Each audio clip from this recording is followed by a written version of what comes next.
From the University of South Carolina, your news, your sports, your weather. Carolina News begins now. Thanks for joining us for today's Fastcast. My name's McKenna Cieslak. Panic broke out at the State Fair Saturday night when some fairgoers thought they heard gunshots. People can be seen running to exits and jumping fences amidst the chaos. The panic ultimately led to the fair closing early. The Richland County Sheriff's Department tweeted that there were no shots fired on the fairgrounds and no serious injuries occurred. Despite the instances that occurred over the weekend, the fair is still up and running, and today is College Day.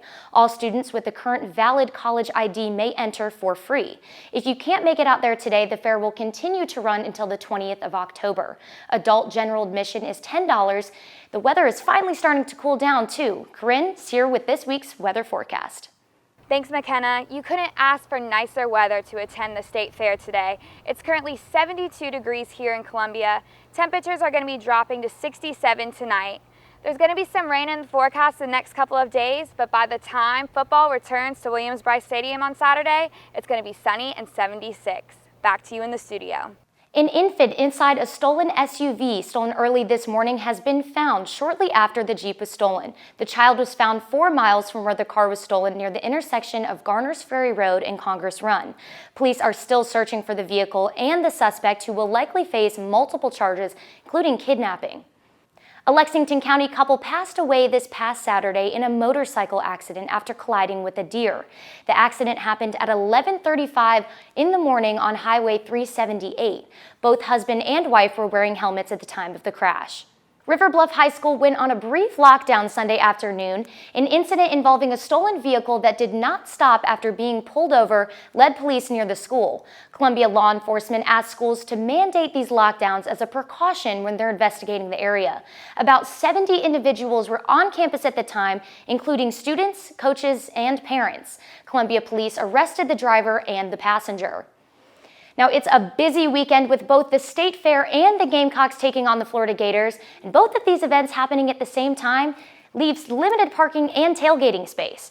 Vehicles will be parked at a first-come, first-served basis, and only cash will be accepted. The fairgrounds will open at 9 a.m. for both tailgaters and those attending the fair. Anyone who plans on coming to either of these events are encouraged to arrive early. It was a great weekend to be a Gamecock, and if that upset didn't leave you speechless, this will. The Gamecocks beat the number 3 team by 3 points with the third-string quarterback playing.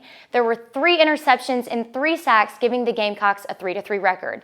All of this highlighted in a viral post shared within the Gamecock community in light of Ryan Helinski, who wears the number 3 for his late brother Tyler. Now for a quick look at our Fastcast Sports, Nick Papademos is here with more. Here's your Carolina Sports Brief. In college football, the South Carolina Gamecocks took down the number 3 Georgia Bulldogs in Athens this past weekend. South Carolina's 20-17 double overtime upset marked their first victory as a 20-point underdog in 40 years per ESPN. Georgia entered the contest as a 21-point favorite. The Carolina Panthers defeated the Tampa Bay Buccaneers in London yesterday, 37-26. Quarterback Kyle Allen threw for 2 touchdowns.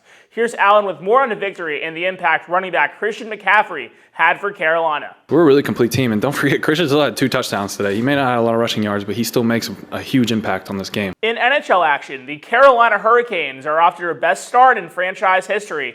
Carolina is 5-1-0 in their first 6 games. The Canes most recently fell to Columbus 2-3 in Raleigh on Saturday night.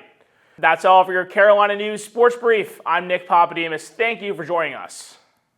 Thanks, Nick. Now that's all the time we have for today. We'll see you back here tomorrow.